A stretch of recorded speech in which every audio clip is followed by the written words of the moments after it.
Football বিশ্ব আবারও ঘটাতে যাচ্ছে ইতিহাস। 2026 বিশ্বকাপে দেখা যেতে পারে ফুটবল ইতিহাসের সবচেয়ে বড় দুই তারকার শেষ লড়াই, মেসি এবং রোনালদো। সাম্প্রতিক বিশ্বকাপ বাছাই পর্বে আর্মেনিয়াকে 9-1 গোলে উড়িয়ে দিয়ে 2026 বিশ্বকাপে জায়গা পাকাপাকি করেছে পর্তুগাল। যদিও সেই ম্যাচে লাল কার্ডের জন্য খেলেননি রোনালদো, কিন্তু মাঠে না নেমেই তিনি গুনতে শুরু করেছেন তার জীবনের শেষ বিশ্বকাপের ক্ষণগণনা। রোনালদো নিজেই বলেছেন, অবশ্যই এটা আমার শেষ বিশ্বকাপ হবে, কারণ তখন আমার বয়স হবে 41।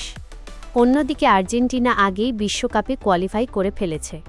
মেসি এখনও আনুষ্ঠানিকভাবে ঘোষণা না দিলেও বলেছেন, আমি সেখানে থাকতে চাই।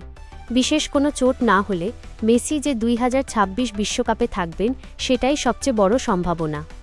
2018 ও 2022 বিশ্বকাপে অনেকেই মনে করেছিলেন মেসি রোনালদো যুগ শেষ। 2022 সালে মেসি বিশ্বকাপ জয়ের মাধ্যমে ক্যারিয়ারকে পূর্ণ করেন, আর রোনালদো বিদায় নেন কোয়ার্টার ফাইনাল থেকে। অনেকে ভেবেছিলেন এটাই হয়তো দুই কিংবদন্তির শেষ অধ্যায়, কিন্তু নিয়তির লেখা ছিল ভিন্ন। প্রায় 3 বছর পর দুজনই এগিয়ে যাচ্ছেন আরেকটি বিশ্বকাপের পথে।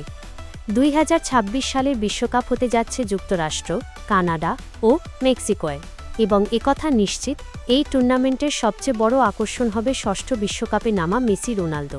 2 দশক ধরে ফুটবলে আধিপত্য দেখানো এই দুই তারকার শেষবারের মতো বিশ্বমঞ্চে একসঙ্গে লড়াই, এটাই হতে পারে ফুটবল ইতিহাসের শেষ মেসি বনাম রোনালদো অধ্যায়।